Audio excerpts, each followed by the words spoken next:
Welcome to the Success Pick and Mix podcast. I'm your host, Nicky Raby, a professional pick and mixer. I'm a personal brand coach, a speaker, an actor, a creator, and a podcaster.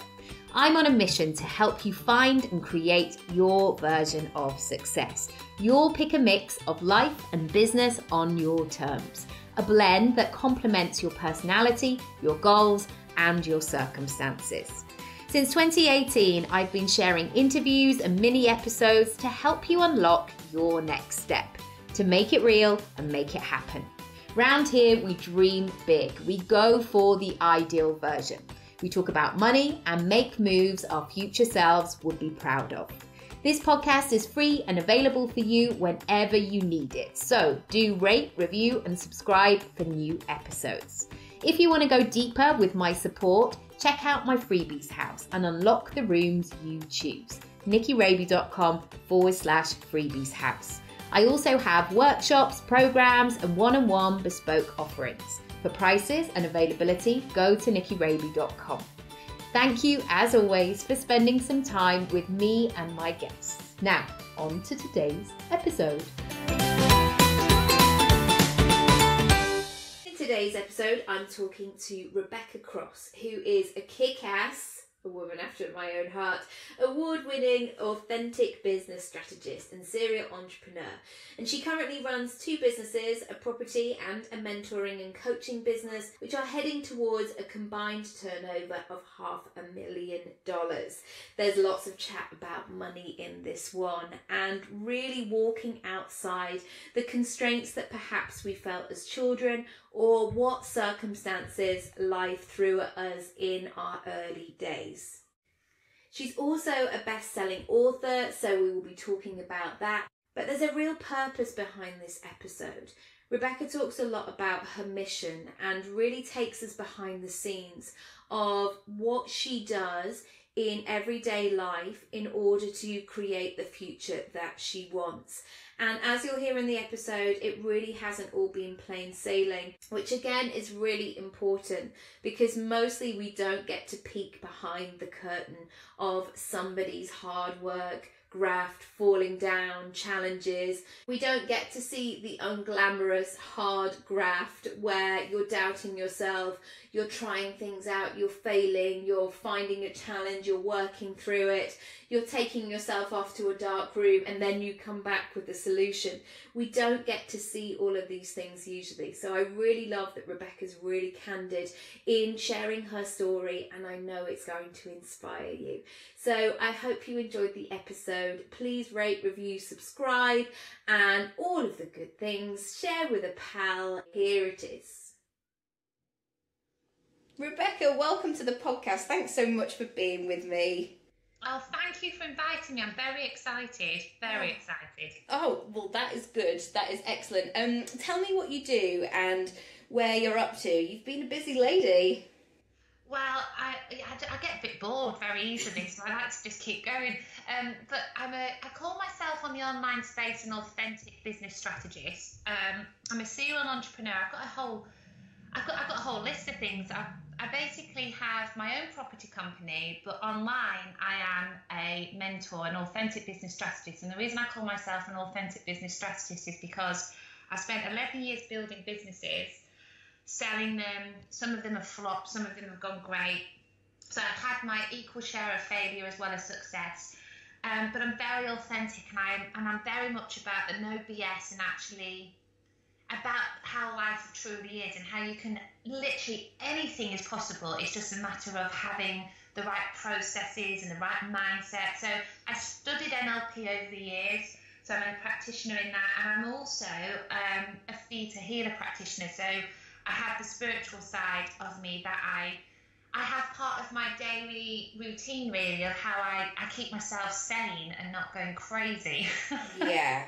Because people always talk about sales funnels and all the rest of it, and they're great, but you have to. It's that behind the scenes thing as well of how you actually be able to serve people, and especially if you've had lots of businesses and you're all the things to all the people, you've got to keep yourself topped up and in a good space as well, don't you? Oh God, yeah, absolutely. And I think also it's about when I say this, trust the process, what I mean is it's about going with flow, which is aligned with your purpose. So for me, for example, I have a separate purpose with my property company, which has got a different end result compared to what I do when I mentor women.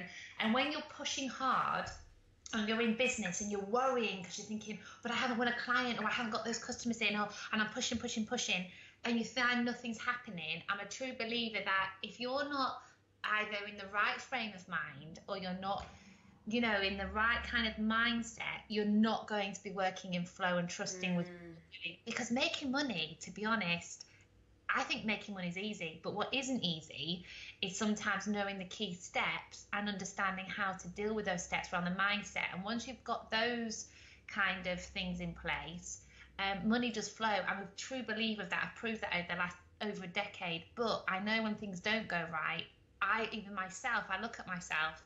In fact, and this is very recent actually, so this is quite apt, is when I think I'm pushing too hard here. I'm worrying about things. I'm getting out of line of what I'm trying to achieve, and that's when it's really important for me to step back a little bit and go, what am I trying to achieve here exactly? Yes. And also, if you're on a date with somebody and you just met them and they were like, hi, so do you think you might be keen on getting married and having children with me, and like, what are your, that's a very peculiar energy, and your client never wants to feel like I would never take somebody's credit card details over the phone in that sort of pushy sales call, because for me, I understand that people need to talk to their partners or think about things or assess what we've talked about and digest it and stuff, that they always come back. Pretty much it's one of those, if you have that suspicion that it is a yes, then it will sort of come back and it will go on to be a lovely relationship. How did you know that you were meant to be an entrepreneur? Did you fall into it? What did the process look like? Oh, crikey. No, I was one of those children in the 80s that watched Pretty Woman pretty much constantly. I was like, right, I'm going to have a rich husband who's going to... I'm going to be a prostitute. Yeah, I'm going to be a prostitute. I'm actually going to then get rescued by my knight in shining armor. No, I didn't know she was a prostitute when I was watching it at the time. I must say, I think my mum let me watch it too young. Yeah. But I do remember thinking, you know what, I want to have those shoulder pads. I'm going to have a case. So my belief system was very much, you go to school, and I went to many of them, and you go to university, you get a degree, you get a corporate job. And I struggled with education. I'd reached an age of 7 at the age of 14, and I really struggled. And I generally thought I was thick as you could get, and I thought, I'm never going to be able to get through this. Oh, and given it was the 80s as well, people would have said the actual words. There was no skirting around of, taking care of people's feelings or anything. People would say, well, to me, you're ginger and you're ugly, and you're like, oh, well, thank you for articulating that. That's wonderful. Yeah, 100%. In fact, I got told in front of myself and my mother one parents' evening, I think Rebecca needs to go to a special school, because I just wasn't getting things. And it wasn't until I was 14 when I realised I was dyslexic that I dropped all my sciences apart from maths. I dropped all my languages for me to get my brain ready for me to pass the exams I needed to get to college, if you like. Yeah. And to this day, guys, I still don't have a maths qualification, and I make money, so absolutely. You know what? You can do literally anything. But when I did start my career, I worked for companies like IBM, the Wall Street Journal, and I did well, and I pushed hard. But then personal circumstances happened when my firstborn was born, and I couldn't leave Emily. I was a single mum unexpectedly, and I couldn't leave. I was very unhealthily attached to Emily. Nobody could pick her up. Nobody could touch her. I couldn't leave her. In fact, she didn't go out of my sight for 18 months. And I thought, well, I can't go back to the Wall Street Journal. I can't leave her. And also I couldn't afford the childcare. So it was a matter of, I'm going to have to set my own business. And I didn't even know what the hell I was doing. I put all this money on a Barclaycard to set up a website. I didn't have a clue what the hell I was doing. But that was the start of my entrepreneurial journey. And I've never looked back, and I've built businesses since and got to where I am now. So it was very much as if the universe was saying, you're going to be going down this path, dude, if you like it or not. Yeah. And did the fact that school was, complicated in sort of other people's opinions, did that sort of shove you in the right direction of almost, you know, throwing up two V's, going, I'll show you, I'll prove you wrong? And did it sort of help or hinder, or did you, I mean, it's probably a combination of the two, but did you have to work really hard at those limiting beliefs, or were you able to release them? Yeah, no, absolutely. It's funny actually you asked that, because when I was younger, I was very much Rebecca the fighter. Me and my sister were in foster care, and there's lots of things going on, and I was very much the fighter. And when I was 15, I met my first husband, you know, my childhood sweetheart. I met him then, and I married him when I was 25, and we're together for just before Emily was born. And he came from a very wealthy family and looked after me, and his family was basically the ones that kind of said, right, this is how, if you like, when I say normal, whatever normal is, you know, we're going to support you, you know, you need to get to university. And I failed my first year at university, you know, I was still struggling, but they were there to support me. And I felt like all of a sudden, from the age of probably 15 to 27, I had this somebody who looked after me financially, and that old Rebecca, the fighter, had like remolded into something different. And so when my husband walked out on me and Emily, I was like, shit, this is what has happened. I didn't even know how to pay electricity bill, never mind changing nappy. I was still figuring out the Actimel and then freaking out, oh my God, have I put 3 scoops in or 4 scoops? Oh my God, what am I doing? Or is it even Actimel I've put in? Like, have I put talc in there? Have I put Actimel in, or have I put in Sudocrem? I don't know what I've done. I mean, I really was panicking. And then when Emily was 4 weeks old, this sounds a little bit, it might sound a bit crazy, but it was like I had this epiphany, and I'm crying and I'm upset. And it was just all of a sudden I got myself together, and I do remember, this is actually, I've not actually ever shared this actually, but I remember crouching down at the bed, praying to God, going, please let me sort out, I don't know what I'm doing. And it was all of a sudden I had this big, right, sort yourself out, enough is enough, I can't, and it's like that old Rebecca who was 15 or 14, 15, had come back in and said, right, let's get back to where we were when we started this journey on earth, you know, we were fighting back then. It's time to fight again. And that limiting belief of I can't do anything, I need that support, had completely gone. And I remembered what I got through before I met my first husband, and I thought, right, well, I've got Emily now, and I'm not going to let history repeat. I remember saying to my ex-husband at the time, I'm going to make £100,000 a year in a day. First goal. And I remember him looking at me going, yeah, good. I mean, it wasn't, you know, it was like looking at me with disbelief of like, okay, good luck. And I do have a smile on my face when he comes and picks up Emily these days. Totally. Because so, you know, you do. It's a fighting you. Yeah, it definitely came back. I think it's a really lovely thing to remember as well, because I think I see it so often with clients, or even people I chat to, that our default setting as women is sometimes to underplay things and say, like, I'm kind of just sort of working on this thing, and I've only just started it, so it's probably not going to come to anything, and we don't sort of back ourselves in that moment. And I think sometimes just checking in with all those things where you've had to face adversity, or somebody tried to put you down, or something didn't go your way, like, they're all in us. And instead of using it as proof of like, oh yeah, that always happens to me, like going, actually, I did find the solution, and I didn't think I would in that kind of moment. It can be really helpful going forward. It's not a bad thing to have failed, as you mentioned. Oh my God, no. Failing, I mean, this sounds absolutely backward, but I'm dyslexic, so I'll give myself the excuse. But I feel failing is part of success. Yeah. And that sometimes, in fact, I would be concerned, really, if someone said to me, I've never failed at anything, I'm perfect at it. And I think, well, something's going to hit you on the bum, and when it does, you won't have a clue how to deal with it.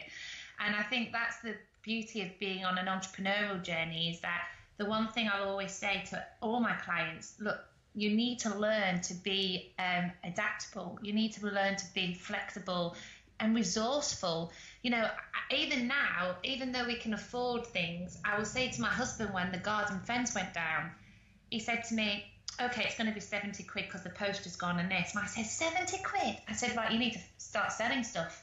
And he said, what? I went, no.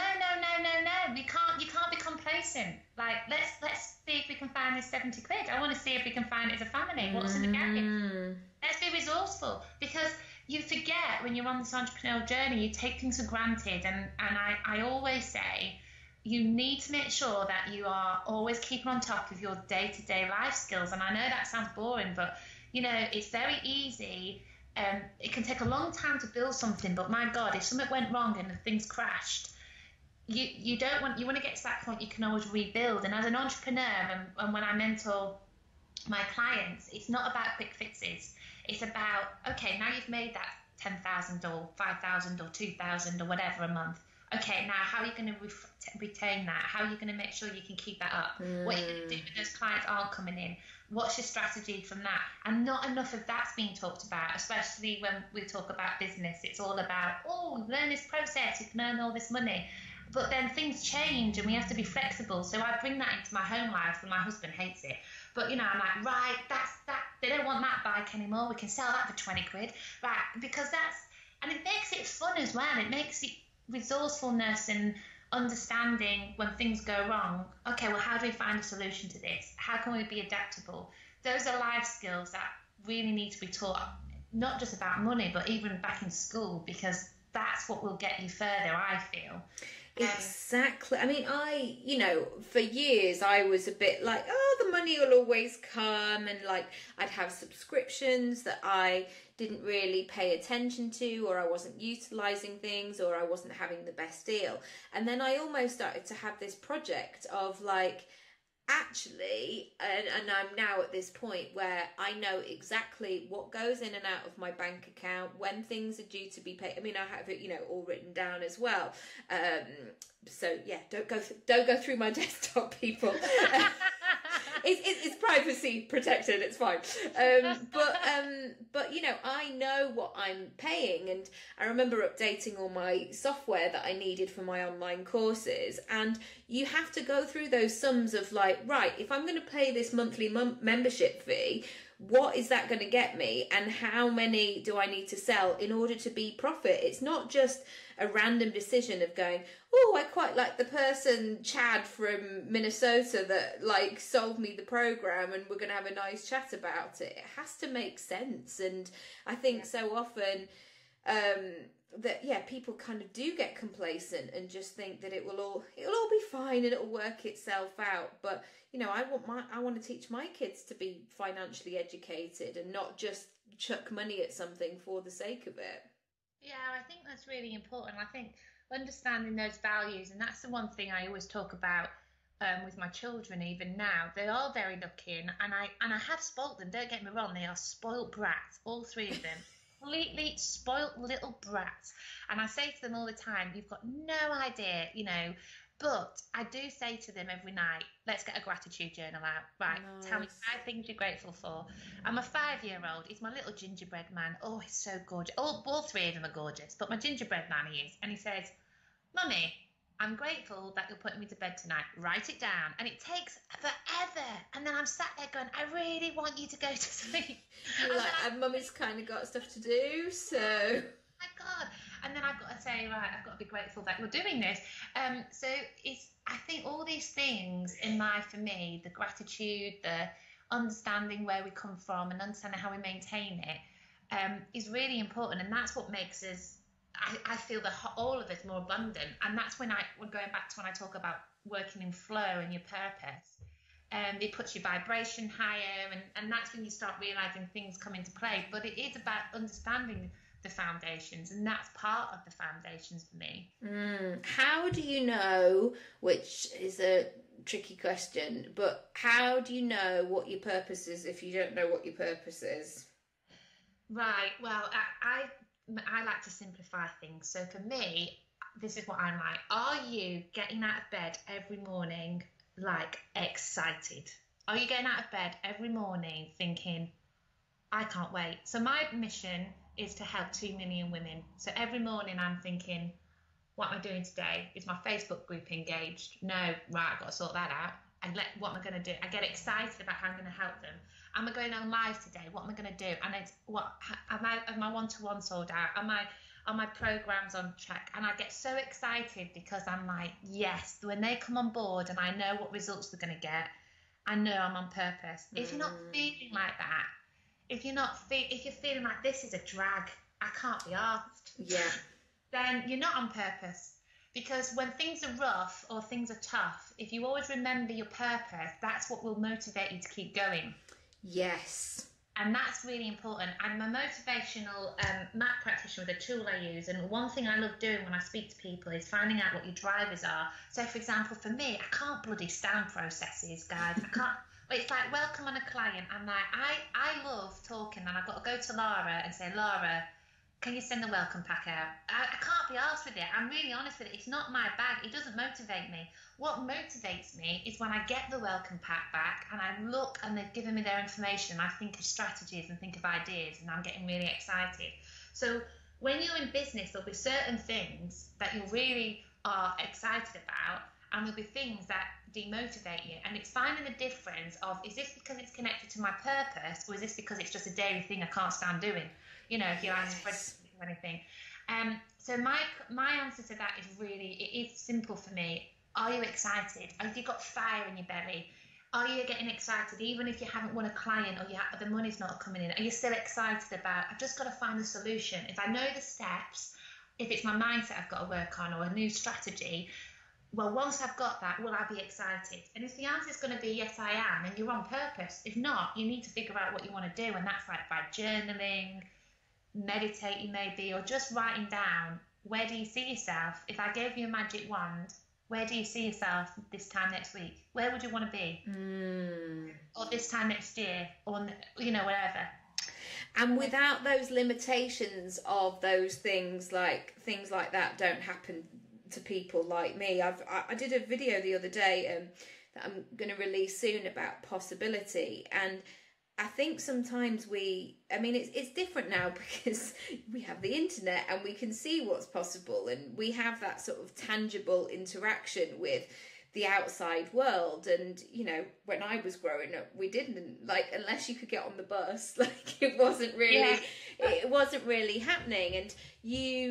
But I always think back to all the things, like if Blue Peter ever did a like behind the scenes thing, or I got my latest postcard from the band that I'd subscribed to their mailing list. And when I say mailing list, it was that postcard, you know, their gig dates through the through the door, that you have to, if you're not finding in your immediate circle the possibility of what you could do, you have to go and search for it. You have to, like we've mentioned, you know, you making 100 grand, then if nobody in your family has ever made it, or if you've not made it before, you have to find those people who have had, and success, I hate this thing, success always leaves breadcrumbs, but it's true, it always leaves clues of how people have done it, and therefore you can do it too. It's just about, as you mentioned, raising that vibration. Yeah, absolutely. And it is about being surrounded by those people that you can feed from, like you say. I mean, I think nobody had been to university in my family, and I remember when I did, my dad, who I don't see very often, said, I can't believe you're the first one to go to university. And I'm like, yeah, I am, and I've had to struggle to get there, but the fact is, anyone, I think when you realise, the thing is, we're all human and we're all coming to this world equal, don't we? I mean, we always say it. And there's no difference between you and I or Richard Branson apart from his bandana. But he's got a better beard. And he's got a better beard. I mean, I don't know, at the moment, the way I'm going, I'm thinking, God, have I got a moustache coming? I was just saying privately to somebody else, but I'm going to share it on the call. Some people bought my online course last night, and because I'm 33.5 weeks pregnant, I was just wandering around in some pants, like that's all, because it was so hot in our house. And Matt, my partner, just went, wow, you really look like an entrepreneur, like making sales. And I was like, oh yeah, that's true. Like, look at the state of me. But it was such a lovely thing of like, yeah, actually people told me that you could only make money if you wore a suit. I'm doing it in my pants, people. Yeah, and you're 33 and a half weeks pregnant. I mean, this is the thing, we're all the same. There's no difference between you and I and Richard Branson trying to make our millions. The only thing is your mindset ready to go to the extremes his has? Or, I mean, for God's sake, I say this all the time, and I hate to mention the guy, but to be honest, I mean, if Donald Trump can be the bloody president... I mean, yes. Gee, I mean, whatever you think of the guy, you've got to give him some bloody, like, Jesus. He's got, you know what I mean? He's gone for a vision. Well, do you know what? I was even thinking about that, about the Spice Girls the other day, and like what they created of that phenomenon of feminism. And, you know, I remember seeing them on the Big Breakfast or something, like, for the first time. But if you look at the combination, like, none of them would probably get through on X Factor, or they're not the best dancers, they're probably not the most intelligent, but they've made the best of what they can and gone for it in bucket loads. And this is what I say about with all my clients. If they've got something that's really great and they've got the key steps, there's no reason they can't outgrow me or outgrow anyone else and just completely make the money they want and live the lifestyle they want. It's there for everyone. But it's that it comes down to limiting beliefs and looking at, you know, we are born with certain belief systems because the genetic through DNA, you know, you will pick things up from your mother and father and your ancestors, and it's for you to be able to be awakened, if you want to call it, or whatever, or have that moment where you think enough is enough, that you think, do I want history to repeat? And that's something that I decided, especially when my first husband left, and I thought, I'm not going to let history repeat, and I'm going to do something that no one in my family is doing. And I think that in itself, it sets an example to, I hope, inspire anyone to really go for their dreams, because you can do anything. It's just if you're brave enough to take the step at the end of the day, and that is it. You know, are you brave enough to go for it? And I think you just have to be, I'm so mindful, like I think that excitement led me so much in terms of doing my own gig that I wanted to tell people about it because I was so excited. And then I quickly thought, oh, hang on a minute, I've shared that way too early. And that reaction of like, really? Like, how are you going to do that? And those sort of stop-start reactions of maybe making me question myself. Now what I found really works for me is going, I don't need to share that with anybody, or certainly not that person, until I'm ready, until I'm in that frame of mind where it's so super strong of like, whatever you say, I'm doing it anyway. And knowing my own patterns of things, because otherwise if you're absorbing all that feedback of what people say, it just gets in your way and it holds you down. And even as I'm going into having this second baby, already I've talked about things like, I'm sure Matt thinks I'm proper sassy, but I'm like, good, because I'm like, I'm not doing that again. I'm not going to that place. That person's not coming to stay. This is not happening. This is what I need. And just really standing up for myself and being considerate of my own sense of self as well. Yeah, and I think also what I find, and I've learnt this more through studying NLP, is that when you say to somebody, I'm going to be doing this, and they have a reaction, that is a projection of what their belief is, not yours. So what they're doing is, oh my God, no, you need to get a job 9 till 5, dude. Are you daft? What are you going to, you know? And that's when I think, no, your fear is you're projecting on me. I'm brave enough, step in my greatness. That's my brand. I am really brave enough to do this, and I'm going to do it.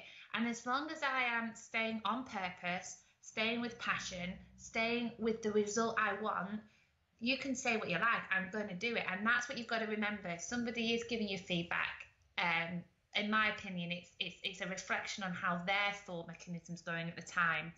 And they just don't get it, which is, they might love you and, you know, support you. They just don't get it. I have it with my own husband. He makes me laugh. It's so, honestly, I have to say to him all the time, if one more negative word comes out of your mouth, you're out. Going. Honestly, I'm so blunt about it, because he still to this day cannot believe what I've built and what I'm doing. In fact, he actually says, I just don't know how you make money. You're just not all there, Rebecca. He actually says that to me. But the fact is, it's because his limiting belief is he believes he can only make a certain amount of money or do something and he it doesn't matter how much I try and speak to him or coach in. Well, you can't coach your husband, that's the no-go. But you know, if you try, and we've all tried, haven't we? Yeah, you know, my husband's called Matthew, and there's no way I can help him with that. But when I do, he just says, I know you're doing really well, but he still can't believe it. And that's sometimes some people's mindsets are like that. You can't, but that's to do with them. You can't control it or change it if they're not willing to adapt their mindset. So that's why I always take what people's feedback is as a pinch of salt, if I truly believe what I'm doing is the right thing. Absolutely. And that sense of sometimes when you've got, it's almost like if it's that 10 to 2 moment of being in a nightclub, not that I've been for years, but like, and all you want to do is go home and get into bed, but all your mates have got loads of energy and they're still having a great time, and maybe you've drunk yourself sober. It's a bit annoying that they're still like wanting to do that. And I think sometimes when people say, I'm showing up for my dreams and I'm doing this and I'm building that, it really holds a mirror up to other people, and they go, oh, you're really annoying that you're doing that, and you seem to be doing it not in an effortless way, but in a brave way. And that can welcome all kinds of opinions and thoughts. And Brené Brown, I don't know if you've seen the Netflix documentary, all of that sort of, you know, she's not paying attention to people unless they're in the arena, and you're like, oh my goodness, why did I never know that? I mean, because I went to drama school at school, I used to just get so bullied for like wanting to do dancing stuff or acting stuff. And you realise now, and because people have said it to me privately, now they've seen that I've made money from it, of, oh, I wish I'd actually stuck that out, or I always wanted to do that, but I never felt brave enough. Like, good on you, kid. And I think you have to just think sometimes it's not about you, it's about those people. Yeah, absolutely. How do you keep going on those rough days, or those days where you're shattered, or your kids have been sick, or like you've just had a trail of bad luck, or you're feeling overwhelmed, or maybe not on purpose? What do you do? How do you reset? For me, because I'm spiritual, I do meditate, and I really do look back. So I do have a husband. Luckily, he's a house husband, so I won't lie. I'm not going to be on this podcast saying, I'm a working mum with 3, I'm building a company. I sleep for 3 hours a day. Yeah, I don't do it. Believe me, when I started out the journey, I remember setting up my property company when Henry was only 14 weeks old, and Finley was 2, and they were very close in age, and Emily's at school. I remember literally having hardly any sleep then.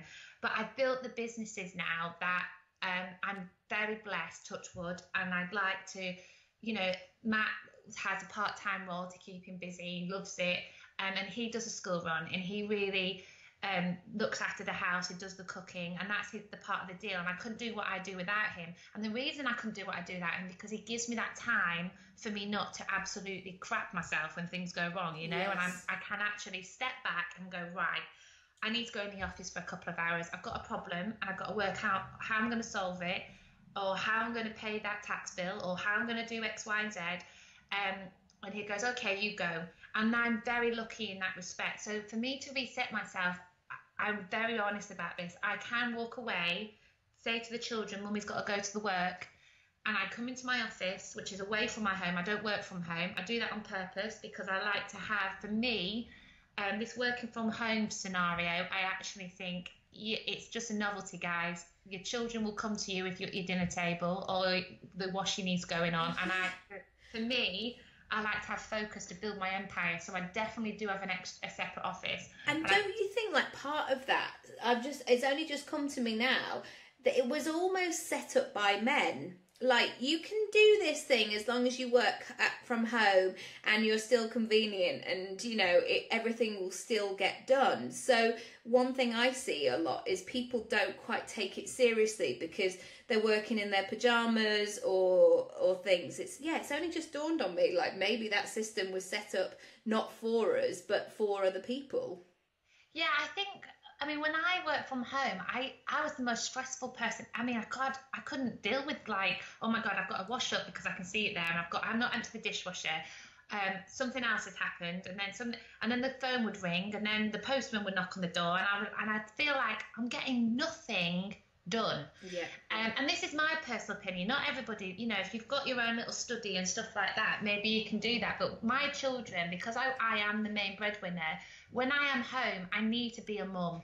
Yes. I can't be mum and businesswoman. I need to be a mum.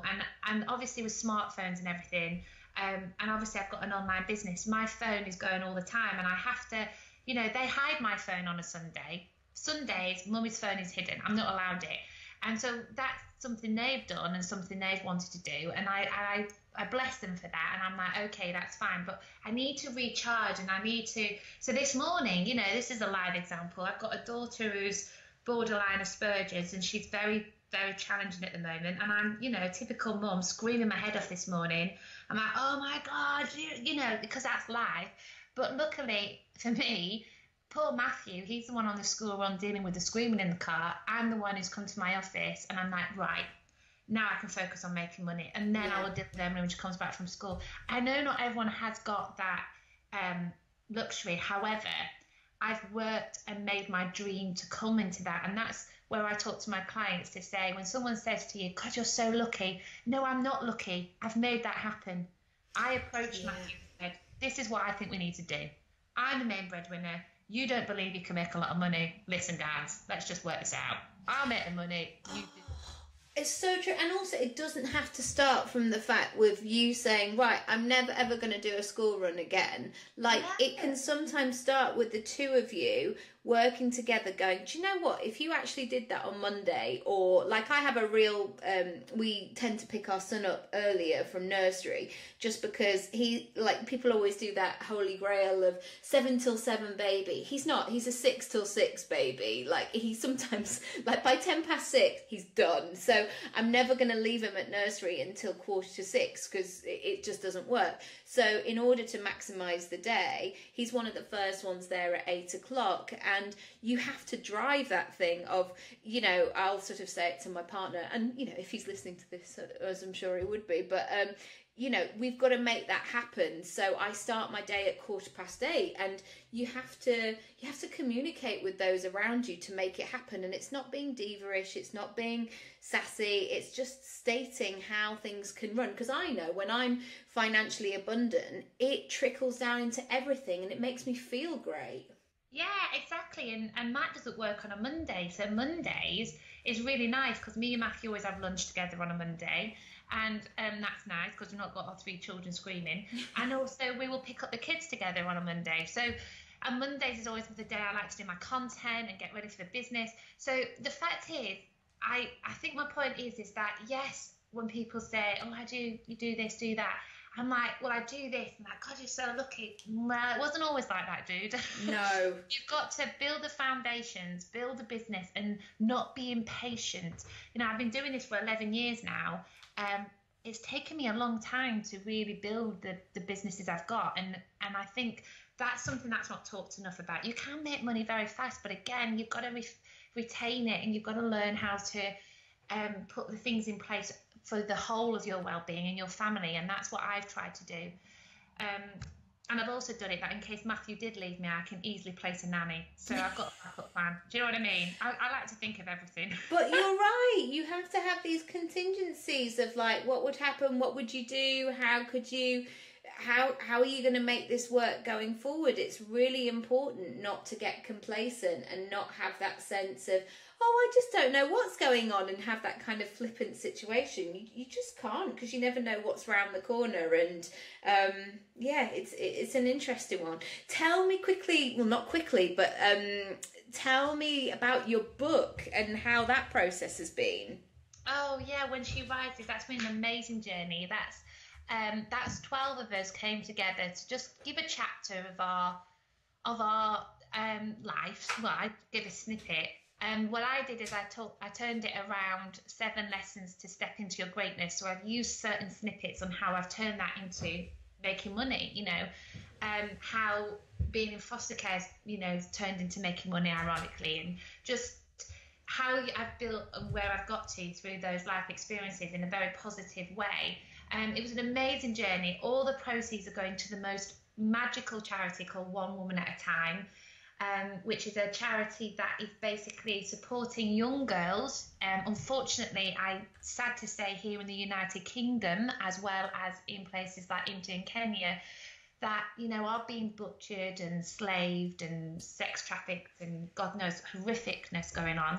And having an 11-year-old daughter just makes me want to cry even thinking about it now. And it's all the proceeds are going to that charity, and it's an amazing charity, and that's what drove me to it. Everyone always wants to be, or not everyone, and let me rephrase that. It's always nice to say I'm an author. Yeah. But gifting my story was probably one of the painful, therapeutic and scary things I've ever had to do. And I've only just done a chapter. It's made me think, do I do a whole book? And I'm thinking maybe I will, but it is pretty, it's not an easy thing to do. But when I found out where the money was going for the book, that was my drive. And I thought, well, there's no way these women are going through anything. I've not gone through anything compared to what these girls are going through, you know, and it's about giving back. So it was an amazing, amazing journey. It became a #1 bestseller. Very excited. It was really, it's amazing, and I'm glad that we've been all able to get together to support a great cause. And the fact that you'll be able to tell your story in such a relatable way, and, you know, like I mentioned before we started recording, that for the podcast world there was such a hustle, you know, male masculine energy to it, and sometimes we need to see people who, like us, who have gone through things or seen things that are possible, to be able to truly connect with people. Because I'm sure, like, when I have teenagers, they'll be like, mum, whatever, like, you've literally got no idea what I'm talking about or going through it. And, you know, I'm ready for those conversations, because I'll be like, no, I am cool and I do know what I'm talking about. But I think, like, telling all those different stories and that combination, my goodness, it's just, and it just sounds so aligned with your purpose as well, of that kind of full circle moment of life. Oh God, yeah, absolutely. And it's, in fact, my daughter has read it, my chapter. She's 11 and she's read it. I mean, unfortunately, I am a mother that swears. I shouldn't swear, but I do. And Emily says, Mummy, is there swearing in it? I said, well, there is the odd shit word in it. And she said, I always want my kids to swear in context. Like, I don't want them to be terrible swearers. If they're going to swear, like, learn from me properly. Yeah, no, I agree completely. And I say, but my daughter luckily cannot tolerate swearing, probably because of her mother. But again, I don't want to pretend I'm this perfect mother, because I'm not. But she read it and she did say to me, Mummy, that's amazing. And I haven't even, there's certain things she didn't even know about. So it's a special moment when you're supporting and empowering women, that when you do have a daughter, your 11-year-old can actually realise, this is why you work so hard, Mummy. This is why you provide for me, and I get it. And that was the most special moment. I don't think my mum and dad are impressed, but Emily, she was awesome. Totally, but again, it could be that moment where you're lifting the mirror on something, and it triggers people, and suddenly they're not quite ready to hear what you have to say on things. But it's your truth and your story, and that's a great thing too. Just to finish with, what are you excited about? What have you got coming up, and what's kind of in the mix? What does we're recording this towards the end of June in 2019. What are you excited about for the rest of the year? Oh, I'm very excited. My business Stepping into Greatness is going into a complete different dimension at the last half of 2019. We're going over to LA in September for getting ready for an event, and we've got our first full-on 6-month academy coming, which I'm really excited about, because I've really been looking at the market and looking at what people are doing, and I'm so excited about how this one, I hope it should be different to what else is out there. So the latter half is going to continue to be busy, but really exciting with travel and things. So I'm very excited. And after just doing the book, I'm a bit like, God, I've done so much already this year. I can't wait for the next 6 months. Like I said at the beginning, I get bored easily, so I like to keep going. Totally. And it's so interesting actually when like I've told clients or, you know, had chats with people about having another baby, they do this thing of like, oh, well, that's it for you for another year, or you're out of the picture, or I'll get in touch once you're sort of back to yourself. And I just think, oh gosh, I mean, I'm not saying that I'm not going to have sleepless nights by any means, but it is kind of business as usual. I'm not just, there's a lot of hours in the day to fill, and it doesn't mean that I'm not going to nurture myself in any way, like the writing and the speaking and all the things that I love to do. They are the things that make me feel like me. And you know, if this one is as big as my first, he was £9.10, then I'm going to be sitting in a chair a lot feeding a baby. So and actually for me, a treat is not watching all that terrible, like, well, not all of it's terrible, but like that daytime TV. That just makes me feel worse about myself. Oh God, yeah. No, I didn't take maternity leave really with Henry, but I think you're like, you sound like you're similar to me. Is really when you've got an online business and you've got your clients, you're not ill. You've just had a baby. Yeah. There's no reason why you can't, like you say, business is as usual. You're just adapting and having flexible hours and with whatever support you've got around you. So I agree. I mean, lots of people think, oh, you're having a baby. But again, that's a limiting belief, because when people say you're on maternity leave, that really comes from when you're at a company. Yeah. And you're working for an employer and they're like, right, so you're out the business. So of course that's where that comes from. But when you're running your own business, you've got flexible. You can come in on a Monday if you want, not come in for 2 weeks if you want. It's however you run your business. So having babies is so beautiful. I mean, not actually physically going through the process, go through that again, but in terms of when they're out. Yes, exactly. And you know, family is the thing. When we talk about our purpose, then for me it's you know, and I know having children is not for everybody by any means, but just being able to have that life outside of work as well is so important to me. And I don't want to be one of those people who works 20 hours a day, sleeps for 4, and then is straight back in the gym. That's not a work-life balance for me. Yeah, and everyone's work-life balance is different, isn't it? And I think that's the thing. It's about what you need to find what works for you. So if you work really well in the afternoon compared to a morning, there's no set rules really to life. You really can design the dream, the life you want. And it's just society has made it the way it is, and you have got the freedom to change how you want to live your life, you know. And I think that's what gets forgetful sometimes. Yeah. Oh, thank goodness, because that I'm born in this like new generation, because otherwise I would just be that really irritating employee, kind of wanging around on my office chair, interfering, like distracting people, because I'd just be so bored, I think. But anyway, but if people want to come and find out more about you, where should they go? The best place you can find me is in my Facebook group, if you're on Facebook, which is Stepping Into Greatness. I'm always in there every single day. Or you can find me on Instagram, which is also, you'll see me as Rebecca Rancross, or LinkedIn. I'm on all 3 platforms. You'll be able to find me, Rebecca Cross. So I love to connect with anybody if they want to find more of my blunt, authentic self.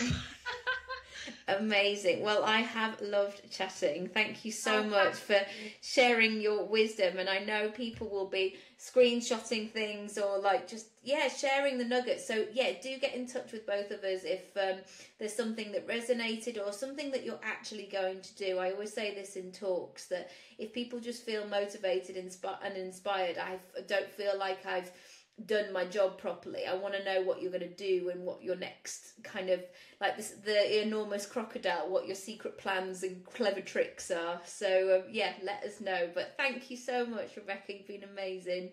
Oh, thank you so much. Take care. Thanks. Bye. Thanks so much for listening to today's episode. If you haven't already, feel free to rate, review and subscribe for all the brand new episodes. If you want to go deeper with my support, check out my freebies house and unlock the rooms you choose. NickyRaby.com/freebies house. I also have workshops, programs, and one-on-one bespoke offerings. For prices, availability, or just to have a chat with me, go to nickyraby.com. Thank you, as always, for spending some time with me and my guests, and I'll see you next time.